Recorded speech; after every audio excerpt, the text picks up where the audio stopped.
Bueno, desafortunadamente la carta de desviación estándar no es para ser más preciso, la desviación estándar no es una distribución simétrica, por lo tanto, asumir normalidad estadísticamente no es adecuado, por lo que es necesario y se recomienda muchas veces trabajar con la carta de control S cuadrado, es decir, de la varianza. Para desarrollar la carta de la varianza, eh, se necesita obviamente realizar las estimaciones de los límites de control basado en el intervalo de confianza que ya es conocido por ustedes en estadística inferencial utilizando la chi cuadrado. En la parte inferior se observa cómo se puede estimar el límite de control inferior y el límite de control superior de esta carta. Recuerden que los límites de control son intervalos de confianza.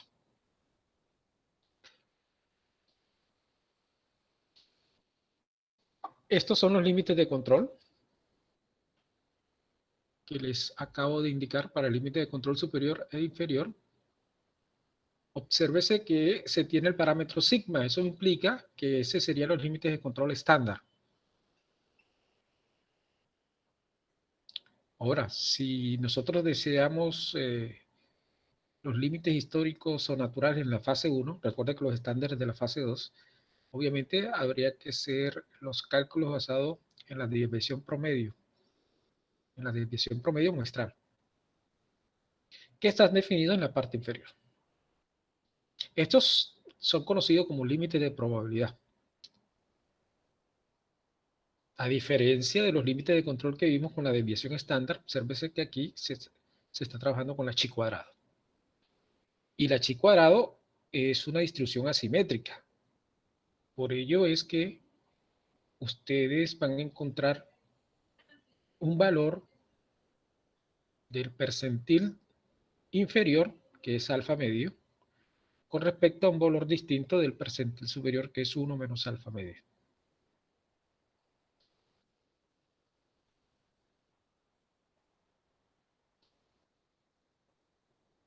Obviamente esta carta, ¿por qué se recomienda? Porque es una carta mucho más robusta que con respecto a lo que se desarrolló en la carta de desviación estándar anteriormente. Y es obviamente conveniente aquí y es plausible asumir una distribución normal.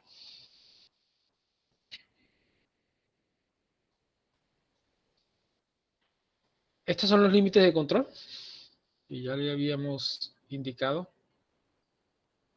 en términos de medida de probabilidad para esta carta de varianza. Obsérvese la chi cuadrado, como yo les había dicho, hay un percentil superior que es chi cuadrado 1 menos alfa medio y chi cuadrado para alfa medio. El percentil superior 1 menos alfa medio y el percentil inferior alfa medio. Y habría que calcular la varianza de cada subgrupo, ¿no? Para calcular posteriormente la varianza promedio, obviamente encontrado en esos m subgrupos. También es claro que ustedes tienen que buscar el valor del percentil del h cuadrado y se necesitan unos grados de libertad. Los grados de libertad es n-1, o sea, el tamaño del subgrupo menos 1. Eso lo vamos obviamente a observar en uno de los ejercicios o casos de estudio. Estos serían los límites estándar.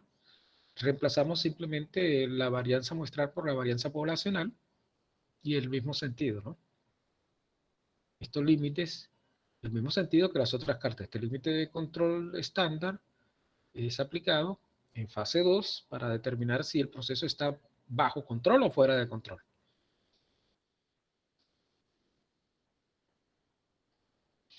Ese es en cuanto a la medida de localización, de variabilidad. Ahora viene la medida de localización. Tanto en la fase 1, que son los límites históricos naturales o de ensayo, como en la fase 2. Observen que en la fase 2 se utilizan los parámetros mu y sigma al cuadrado, que son los límites que están en la parte inferior.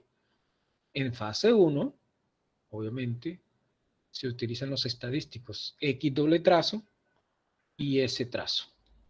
S trazo al cuadrado que implica la varianza promedio muestral. Recuerden que abajo sería la sigma al cuadrado, es la varianza poblacional. Ese trazo al cuadrado sería la varianza promedio muestral.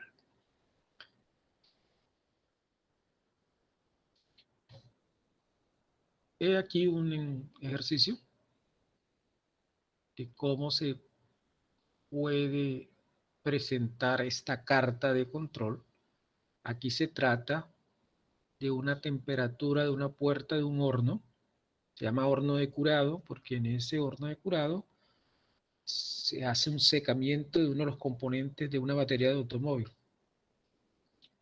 Uno de los componentes iónicos. Aquí se tiene 10 subgrupos. La cantidad, 10 subgrupos. Recuerden que ese es M. Y cada subgrupo posee 4 observaciones. Ese es N minúscula, que es donde se encuentra o se determina la constante, ¿no? N igual a 4. Se calcula el promedio de cada subgrupo, como ustedes pueden observar, el promedio de cada subgrupo y el promedio de promedios, ¿no? Que sería tomar la suma de los promedios, que en este caso es 1014.479, y tomar la suma de las varianzas. Habría que calcular la varianza de cada grupo o subgrupo, la varianza insesgada, ¿no? La varianza insesgada, varianza muestral, de cada uno de los subgrupos y obtener un promedio de ellos. Por ello hay que sumar todas las varianzas, que en este caso dio 102.911. Una vez obtenido esa suma, este es el horno de curado, en procesos de fabricación de baterías. Hay una temperatura de entrada, una temperatura de fondo. Aquí simplemente se hace un monitoreo de una de las temperaturas, la temperatura de entrada. Como ya se tienen las sumas de cada una de las varianzas y del promedio respectivamente, para la medida de variabilidad y localización, como yo les decía hace un momento, se calcula la varianza promedio, 10.29, perdón, el promedio de promedios, 101.479. Obtenemos los límites de control. Vean que la varianza promedio, que como se dijo anteriormente es 10.29, por la chi cuadrado para 1 menos alfa medio. Alfa, recuerden que el valor de alfa aquí es 0.027. Porque se está trabajando con una confiabilidad del 99.73%.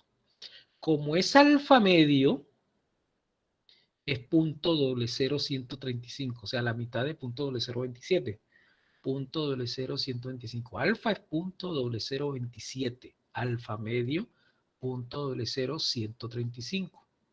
Y debes buscar en Excel esos percentiles. ¿Cómo se busca en Excel? Vamos a indicarle cómo se desarrolla en Excel, a recordarles cómo hacerlo, ¿no? Esta es estadística, obviamente, inferencial. La estadística donde se presenta lo que es prueba de hipótesis, etcétera, etcétera. ¿Me confirman, por favor, que estén visualizando el Excel? Sí, profe. Bueno, entonces, ¿qué van a hacer? Van a ir a fórmulas. En fórmulas, en la parte izquierda, van a buscar insertar funciones. Y insertar funciones en estadística, tomando estadística, van a buscar invertido de la distribución chi cuadrado, cola a la derecha. Veamos. Busquen distribución chi cuadrado porque le va a generar una medida de probabilidad. Tiene que ser invertido de la chi cuadrado, cola a la derecha. El propósito de que les presentes el valor. Aquí ya está el valor. Les había comentado, recuerden que es cola a la derecha. Es importante saber si es hacia dónde es cola a la derecha. Es decir, cuando ustedes en Excel coloquen cola a la derecha, el valor que les va a dar en cola a la derecha es lo que está en el percentil inferior y viceversa. El valor que le va a dar en percentil inferior es el superior.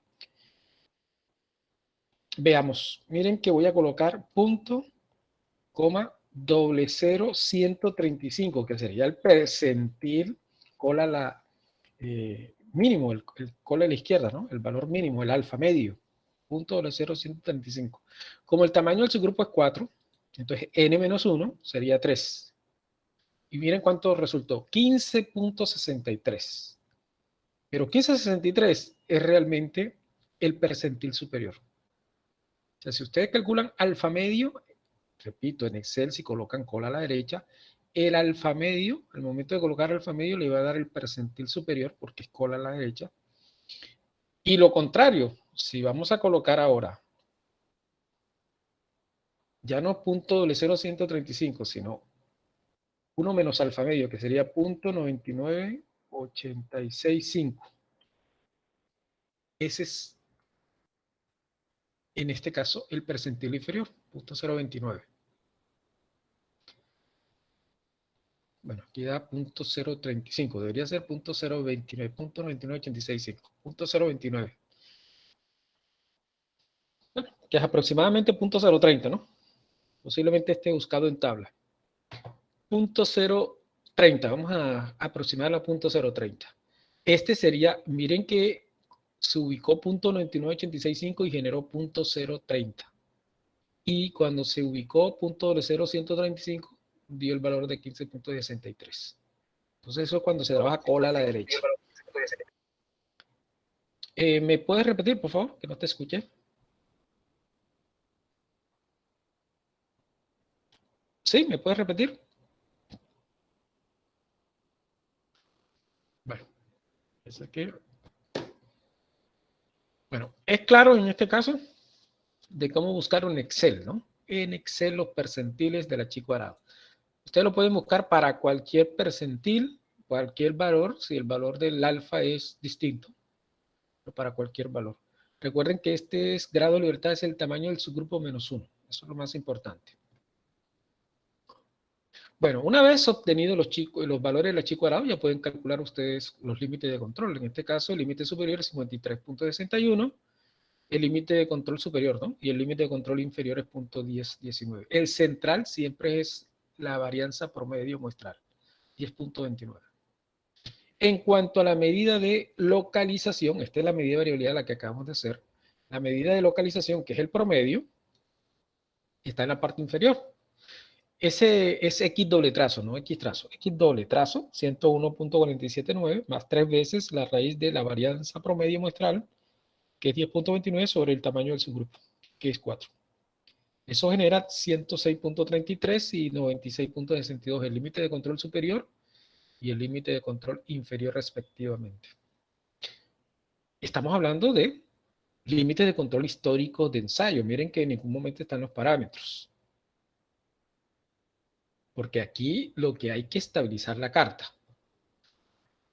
Bueno, al observar la carta, para ser claro y preciso, la carta en cuanto a la medida de localización podríamos decir que está estable, pero la medida de variabilidad no. La medida de variabilidad, si nosotros nos ajustamos a lo que vimos en la clase pasada de estados no aleatorios, recuérdese eso, estados no aleatorios, donde estaba ciclo, cambio de nivel, tendencia, mezcla. Este es un cambio de nivel. Obsérvese en la carta de control de la varianza, S cuadrado. Ahí hay un cambio de nivel. ¿Por qué? Porque ustedes observan unos puntos que están por debajo del promedio y posteriormente, de repente, hay unos puntos por encima del promedio. Un cambio de nivel implica un estado fuera de control si estamos en fase 2. Si estamos en fase 1, es un comportamiento no aleatorio. O sea, en conclusión, como estamos en fase 1, en este caso, no hay estabilidad estadística. No se pueden estimar los parámetros. Pero en virtud de que tendríamos que encontrar la causa, los factores que generaron ese comportamiento no aleatorio, vamos a asumir por esta vez, y repito, a pesar de que la gráfica no lo indica, que hay una estabilidad estadística en ambas cartas para poder continuar con el ejercicio. Porque estos datos se tomaron de una situación real, que es lo que habitualmente uno espera. En una situación real No esperen una estabilidad estadística en forma inmediata. Sucederán comportamientos no aleatorios o señales de alarma si se trata de tanto en fase 1 como en fase 2. Y el ingeniero industrial, su tarea es encontrar las causas y hacer las correcciones y mejorar el proceso.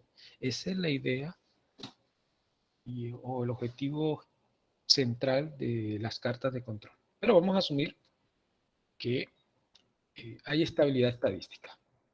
No estamos asumiendo esto, entonces vamos a hacer una estimación de los parámetros. Calculemos el sigma y calculemos el valor de mu. El valor de sigma es 3.273, que es la razón de ese trazo sobre C4. Recuerden que C4 depende del tamaño del subgrupo. Esto da una estimación de sigma de 3.27 y una estimación del mu de 101.479. Ya se tienen los parámetros. Cuando se tienen los parámetros es cuando ustedes deciden realizar un monitoreo para control. Como ya se tienen los parámetros, en cuanto al monitoreo del control necesitan unos límites estándar. Y aquí vamos a calcular los límites estándar, también basado en h cuadrado, pero obviamente vamos a tomar los parámetros, que en este caso sería sigma al cuadrado, para los límites de control de la medida de variabilidad. Y tendríamos también el límite de control inferior también con respecto al h cuadrado, pero recuerde que es el percentil inferior. Y en este caso dio 0.126, el límite superior 55.81.2. Ya se tienen los límites de control estándar para la variabilidad, que en este caso la variabilidad que estamos utilizando es la varianza. Y en cuanto a la medida de localización, he aquí las formulaciones. Mu más 3 veces la raíz de sigma al cuadrado sobre n, y obviamente el límite de control inferior, mu menos 3 veces la raíz de la varianza poblacional sobre n. Estos son límites estándar, o sea, constantes. ¿Qué vas a hacer como ingeniero? Vas a tomar una nueva información para hacer control. A esa nueva información le calculas o le determinas en cada subgrupo la medida de localización, que es el promedio en este caso, y la medida de variabilidad, que es la varianza.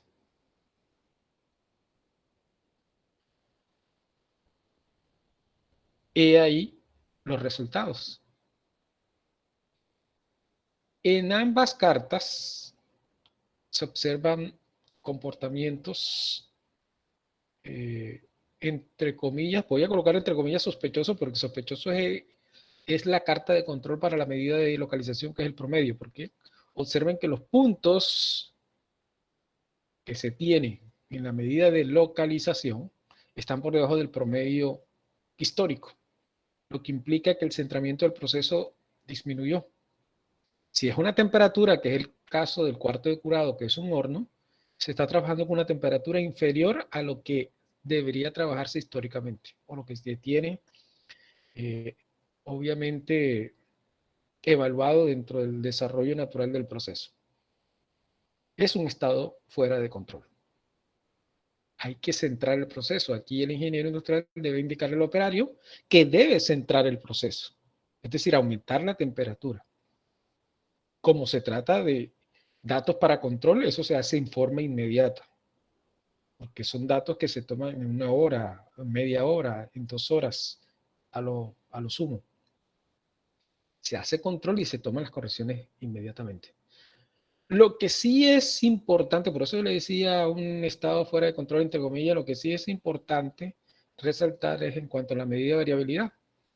Observen que los puntos están por debajo del promedio. Diría en forma inmediata que hay un estado fuera de control, porque hay un cambio de nivel, implica que hay valores por debajo de ese promedio de la varianza histórica. Pero resulta que como se trata de una medida de variabilidad, entre más pequeña sea esa medida de variabilidad, es mejor para el proceso, porque implica mayor estabilidad. Es lo que la ganancia de un ingeniero industrial en un proceso es que esa variabilidad disminuya, y aquí disminuyó. Es decir, aquí el ingeniero industrial debe encontrar la causa o factor que generó esa disminución de la variabilidad para que siempre suceda, para que siempre se replique.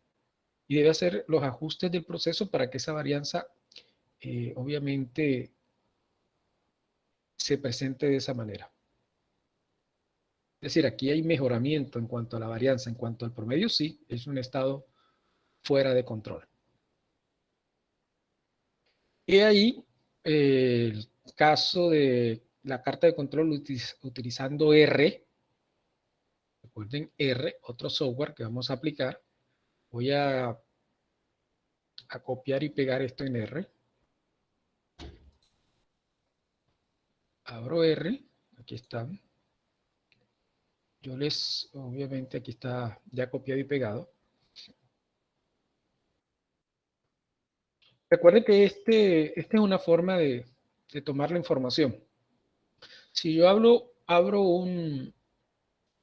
unos datos de Excel, por ejemplo, estos datos de Excel, y le digo, voy a tomar las tres columnas para indicar que el tamaño de su grupo es 10, es 3, perdón, y tomo una cantidad de su grupo de 10, es decir, N es 3 y M es 10. El tamaño del subgrupo es 3 y la cantidad de subgrupo es 10. Le doy copiar. Esa es una forma de hacer la carta mediante R. Le doy copiar, ya tengo copiado en Excel. Me voy a Excel. Recuerde que uno abre el script, dice nuevo script y copia y pega lo que se tiene en la presentación. Esto es lo que copiamos. Recuerde que hay una librería QCC. Hay que llamar la librería. Vamos a llamarla. Y a borrar, a limpiar la consola. Entonces voy a llamar a la librería. Recuerden que ustedes tienen que bajar este paquete QCC. En la primera línea dice librería QCC. Voy a darle copiar en el tercer icono en la parte superior. Estoy señalando. Aquí ya me tomó la librería. Y ahora me va a tomar la lectura de los datos que acabo de copiar. Aquí me tomó. Si no sale error es que ya te tomó los datos. Vamos a, obviamente, a verificar esa información. Miren que dice inmediatamente que hay tres variables o dos columnas, para no decir variable, porque eso lo vamos en multivariable. En carta de control multivariable sí le vamos a llamar variables. Tres columnas que implica tres observaciones de la misma variable. Tres observaciones de la misma variable. Y vamos a abrir la ventana de Windows para que se presente la carta. Bueno, ya teniendo esto, en donde el software tomó la información, vamos ahora a las dos últimas líneas que se tienen en esta primera parte, donde dice QCC, datos de 1 a 10, que significa tome los 10 subgrupos, y de 1 a 3, que significa tome las tres columnas. ¿Qué tipo de gráfica? Promedio. Carta de control de promedio. Y en la siguiente fila dice tome los datos también de 1 a 10, o sea, los 10 subgrupos, de 1 a 3, las tres columnas, y el tipo de gráfico de desviación estándar. Vamos a darle vamos a compilar la primera línea, UCC, y aquí está la carta del promedio. Ven que aparecen los datos que tomó, y vamos a darle a la segunda fila la carta de desviación. Esta es la carta de desviación. Ambas cartas, hay estabilidad estadística. SSR.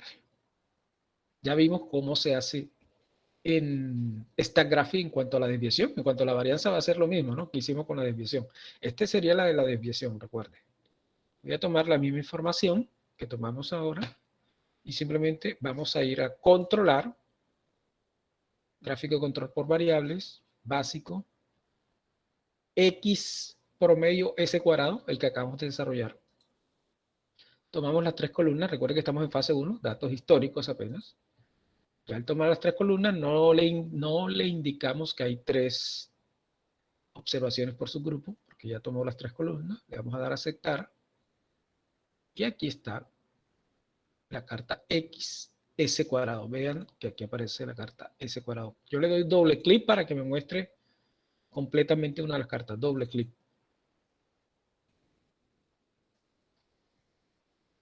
Y si queremos hacer control, observen que voy a darle doble clic a la ventana en donde, sí, para ampliarla, no se amplió mucho, pero vamos a ampliarlo aquí. Aquí están los parámetros, recuerden, 300,78 y 5,58. Esos son los parámetros. El 300,78 es el mu y 5,58 es el sigma. Obviamente, tú llegas a esa estimación siempre y cuando las cartas de control, tanto la medida de localización como de variabilidad, estén estables estadísticamente. Como ya tiene los parámetros, puedes hacer control. Entonces, volvemos a explicar cómo se hace control en esta gráfica. Vamos a controlar, pero antes debes, obviamente, tener claro cuál es tu promedio poblacional mío y cuál es tu sigma, ¿no? 378 y 558. Vamos a controlar, gráfico de control por variable, básico XS cuadrado. Tomo los tres datos para control, le doy a aceptar. Observen que si ustedes no hacen adecuadamente el control, miren lo que está presentando, que la carta de promedios está perfectamente, está bajo control.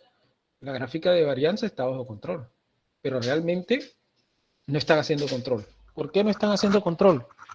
Porque en ningún momento están calculando los límites estándar.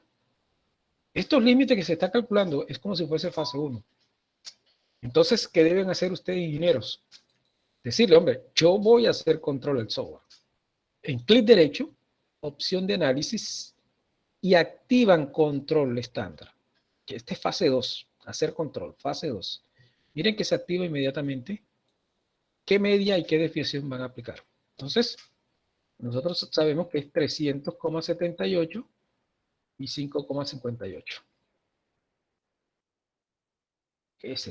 Observen que si no realizan esto, ustedes que hubiesen presentado como informe en el proceso, que todo está bajo control. Pero en el momento de realmente hacer control, asignando los parámetros a esos límites, veamos qué pasa. Miren qué pasó con la carta de promedio. Uno espera que el promedio tenga un comportamiento aleatorio con respecto a lo que históricamente se tiene, que lo está representando la línea central. Pero observen que los puntos están por encima, o la mayoría de los puntos están por encima de ese promedio, por lo tanto, es un estado fuera de control.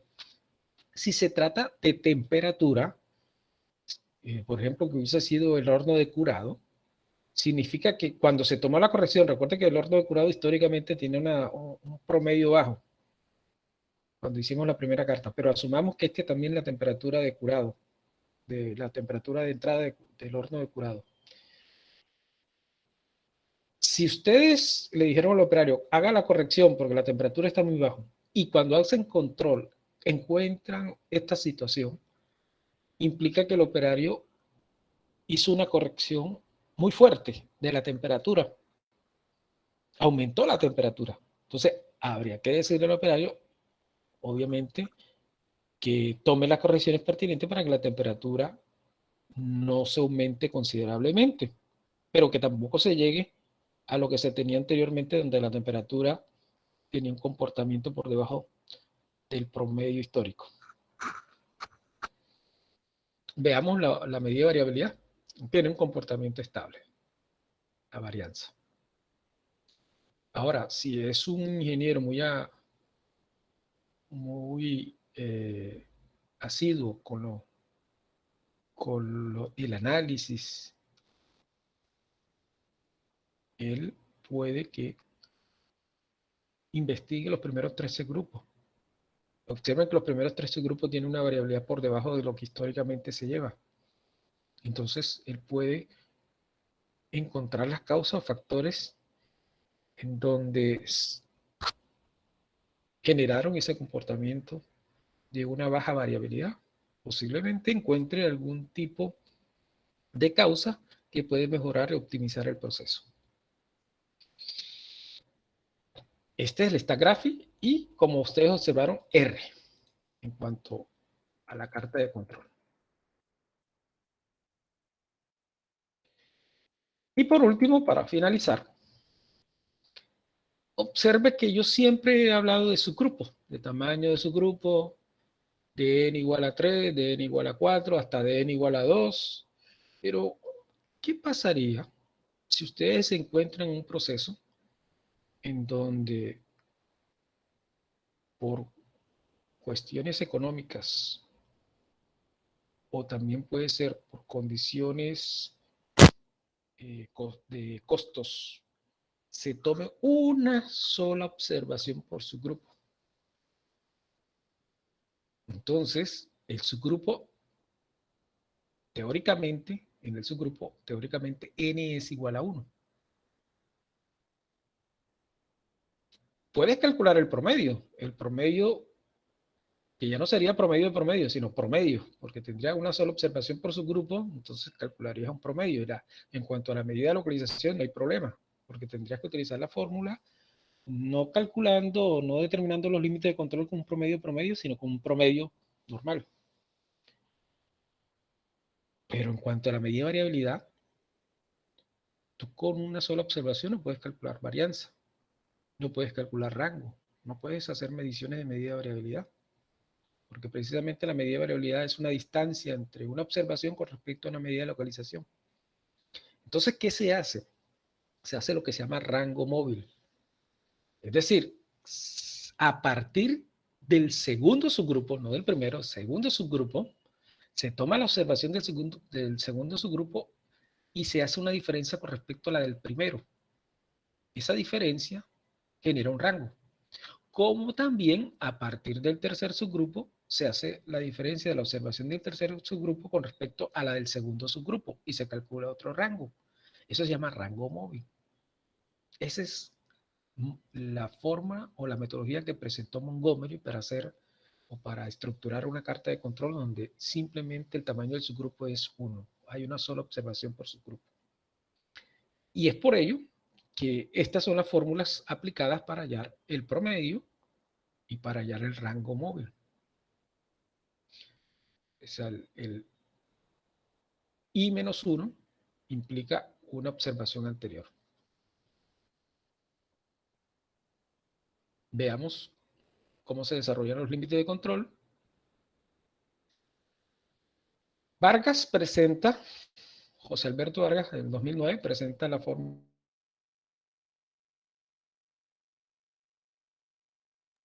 D4 y D3, igual que hicimos con la XR, D4 y D3.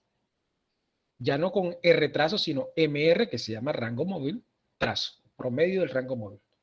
El 2 que ustedes ven entre paréntesis, no es que ustedes deben multiplicar por 2, sino que indica que ese D4 y ese D3 que van a hallar en la tabla de constante, no lo van a hallar para n igual a 1, porque no existe, sino para n igual a 2. O sea, van a asumir que el tamaño del subgrupo es 2. Es más, realmente ustedes están tomando dos subgrupos, porque están tomando, para hallar el rango móvil, están tomando la diferencia entre un subgrupo y el otro. Realmente están tomando dos observaciones. Entonces ese 2, repito, solamente indica que hay que asumir un tamaño del subgrupo de 2. Entonces, ya teniendo D4 y D3, lo propio pasa con los límites de control para la medida de localización del promedio. Ese A2 que ustedes ven también, con el 2 entre paréntesis, implica que ese A2 se obtiene de la tabla de constante tomando y asumiendo que el tamaño del subgrupo es igual a 2. Ya teniendo estos límites de control y vamos a asumir que hay estabilidad estadística, entonces se puede estimar los parámetros mediante la fórmula que ustedes ven en la parte inferior. La estimación de mu sale del valor esperado del promedio que encontraron una vez estabilizada la carta en fase 1 y la estimación de sigma es el valor esperado del rango promedio móvil una vez estabilizada la carta. Recuerden que ese rango promedio móvil hay que dividirlo entre D2 minúscula, pasado que el tamaño de su grupo es igual a 2 para obtener S sigma. Estos son los límites de control estándar. Ya cuando ustedes ven mu y sigma, son los estándar, presentado por Vargas. Montgomery en el 87 presenta otra forma de hallar los límites estándar del promedio. Eso no significa que los resultados que presenta Vargas y que presenta Montgomery sean iguales, no, o similares. Hay una diferencia entre uno y otro, pero en ambas situaciones o ambas propuestas son válidas. Montgomery indica que el límite de control estándar es mu más 3 veces rango móvil promedio sobre D2 para el límite de control superior y mu menos 3 veces rango móvil promedio sobre D2 para el límite de control inferior. En cuanto a la medida de variabilidad, para, repito, fase 2, estamos hablando de límites estándar, tanto en la medida de localización como en la medida de variabilidad. En la medida de variabilidad D2 sigma y D1 sigma para el límite de control superior e inferior respectivamente. Estos son los límites estándar. Y lo anterior son los límites históricos. Lo que estoy presentando son los históricos o fase 1. Recuerden que en fase 1 el objetivo al final es estabilizar la carta y hallar los parámetros sigma y mu. Y estos son los límites estándar una vez hallados los parámetros para, obviamente, hacer control. Estos son los límites estándar. Vamos a mirar y observar un caso de estudio. Esto se trata de una rosera. Aquí ven una operaria en donde hay una tolva de llenado, muy parecida a esta. Una tolva de llenado. Y esa tolva de llenado ya simplemente ubica la bolsa o el empaque y automáticamente cae un peso determinado calibrado por la máquina. Este es una de las máquinas y quizá una máquina que no son muy avanzadas, porque la más avanzada no existe ya el operario como tal, sino ya la bolsa ya está incluida dentro de la maquila y hace todo el proceso de empacado. Bueno, vamos a asumir que se tiene unos datos de este proceso. Estos son los datos. Observen que cada subgrupo tiene una sola observación. El subgrupo 1 tiene una sola observación de peso, 51.10. Vamos a asumir que son libras, ¿no? El segundo subgrupo tiene 47.83 de peso. Una sola observación por subgrupo. Como hay una sola observación por subgrupo, entonces hay que calcular un rango móvil. Por ejemplo, el primer rango móvil es 3.27, que sale de la diferencia entre 51.10 y 47.83. Recuerden que el rango es un valor positivo, por eso se coloca valor absoluto. Es un valor positivo. El último rango, por ejemplo, es la diferencia entre 50.43, que es del subgrupo 9, con respecto al subgrupo 10, que es 60.72. Eso da un rango móvil de 10.29. Ya teniendo los rangos móviles y la observación de cada uno de los subgrupos, se puede calcular un promedio de las observaciones, sumando todas las observaciones. Esa suma da 558.22 sobre 10. Y con el rango móvil se hace la suma, pero ya no son 10, sino 9 subgrupos, porque recuerden que hay m-1 rangos móviles, que es 9.27. Ya teniendo los rangos móviles, se calculan los límites de control. Por ejemplo, esto basado en Vargas, D4, D2, D4 y D3, basado en que el tamaño de su grupo es 2.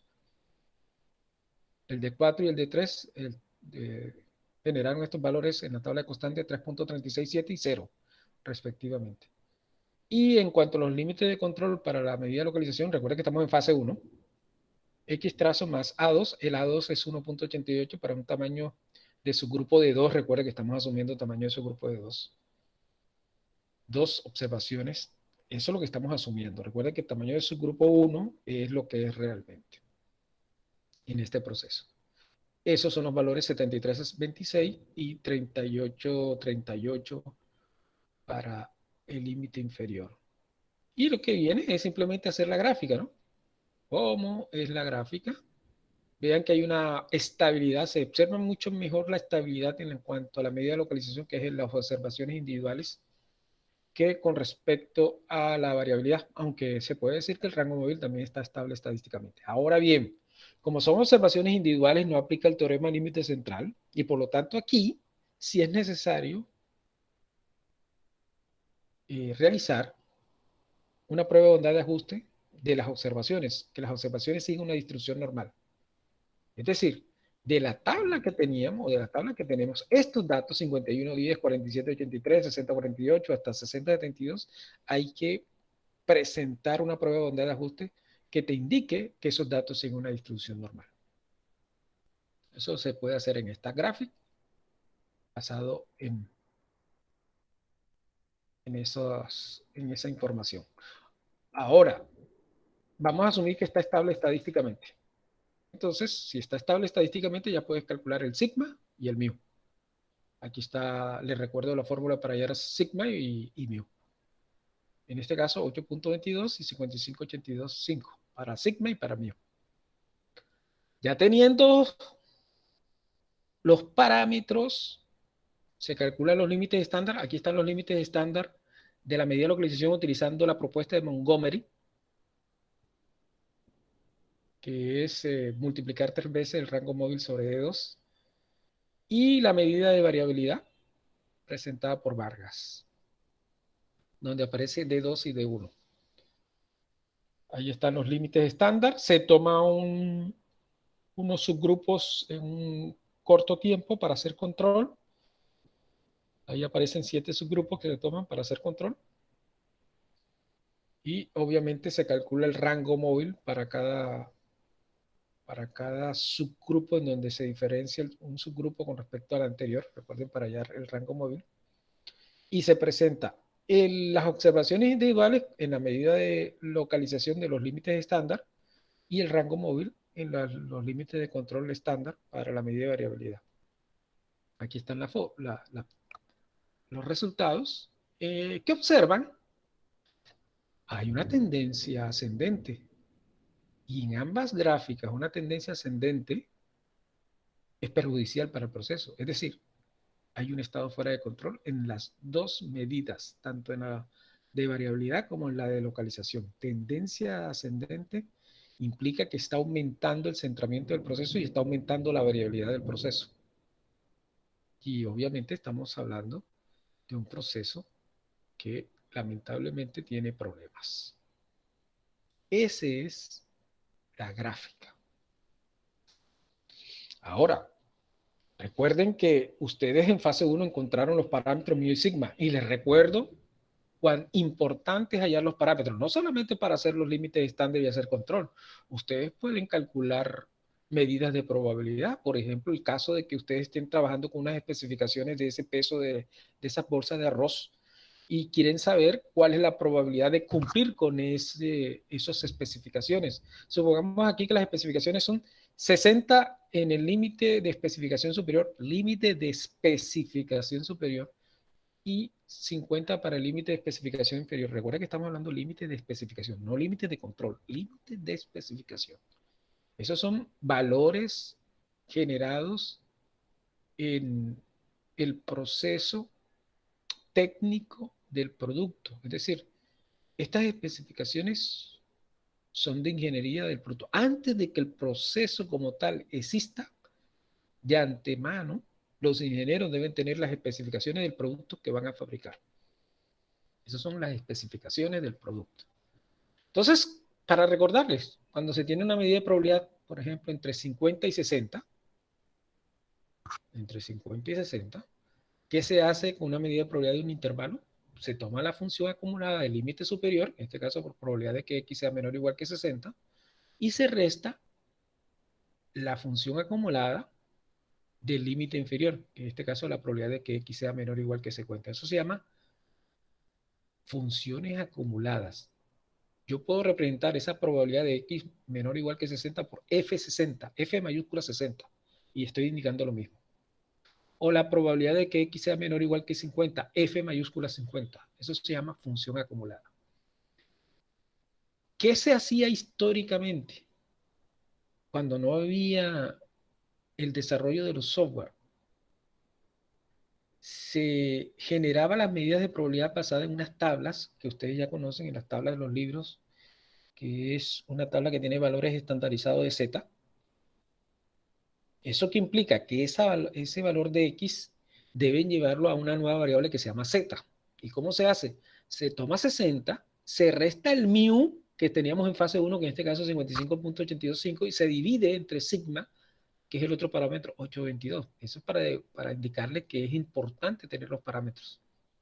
Entonces se tiene una nueva variable Z que es 0.57. Lo propio pasa con el límite inferior de especificación. 50 se le resta nuevamente el mu, que ya se tiene, se divide entre sigma, genera un valor, una nueva variable Z que se llama, que tiene un valor de menos 0.7086, se va a la tabla de la distribución normal estándar, porque esta es una nueva variable estandarizada, y se encuentra el valor de la medida de probabilidad para Z.57, que en este caso es 0.6939, y para Z menos 0.7086, que en este caso es 0.2392. Esa diferencia de medidas de probabilidad te da y te genera la probabilidad de cumplimiento de ese intervalo entre 50 y 60. Eso da 0.4547. Es decir, apenas el 45% del producto, en este caso el peso de esas bolsas, cumple con las especificaciones.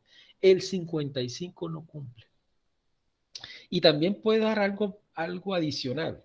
Si a ustedes le preguntan, bueno, ya sabemos que de cada 100 bolsas, 55 no están cumpliendo, pero de esas 55 que no están cumpliendo, ¿cuánto están por debajo del peso?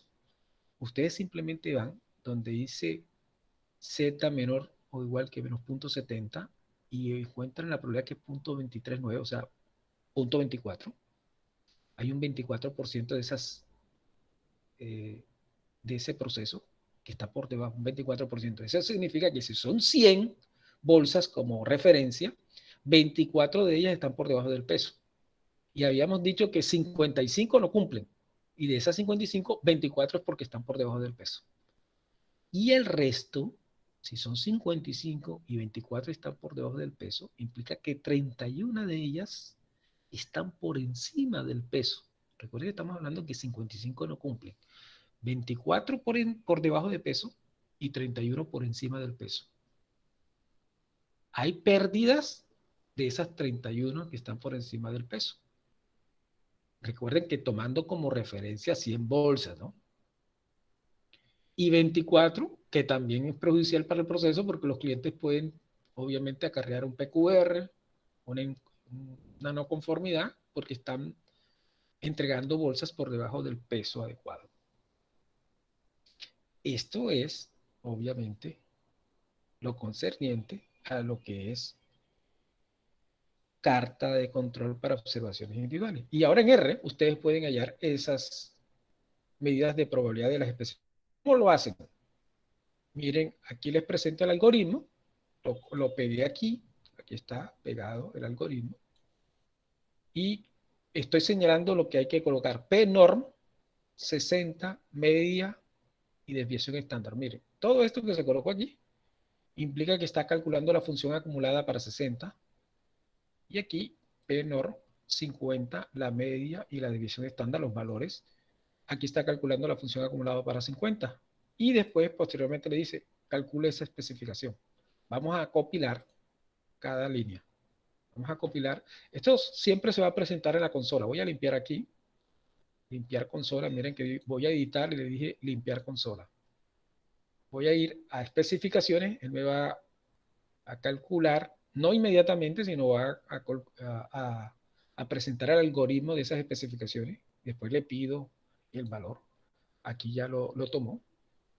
Tomó el algoritmo que está calculando las y le voy a decir, bueno, ahora deme el valor. Le voy a dar especificación. Observen, generó en la consola .4549. Esto es lo que generó. Ahora, en R, ¿cómo se este es un algoritmo para calcular una carta de control para observaciones individuales? Se utiliza el paquete QCR. QCR. No es el QCC, QCR. Hay que bajar el paquete QCR. Voy a darle compilar. Este todo es un algoritmo, simplemente darle compilar. Lo tienen en la presentación también. Aquí tomo los datos. Aquí le dice cuál es el tamaño o la cantidad de subgrupos que se tiene, o el tamaño de la muestra. Y aquí le está creando el frame a los datos, ¿no? Que está presentando los datos. Aquí presenta ya la aplicación del paquete QCR. Todo esto lo concierne el paquete QCR. Aquí está una estadística, por eso le dice sumar una estadística de la información en cuanto a lo que es la media, la mediana, la moda, y en cuanto a los límites de control. Aquí le presenta los límites de control, inferior y superior. Y aquí, obviamente, la gráfica, al final, el plot para la gráfica. Ahí está la gráfica que presenta R de esa información. En cuanto al stack graphic, voy a tomar el diámetro. Aquí aparece otro ejemplo. Diámetro, miren que son observaciones individuales. Hay 20, una cantidad de subgrupo de 20 observaciones individuales, tamaño del subgrupo 1. ¿Dónde van a ir? Controlar, gráfico de control por variable.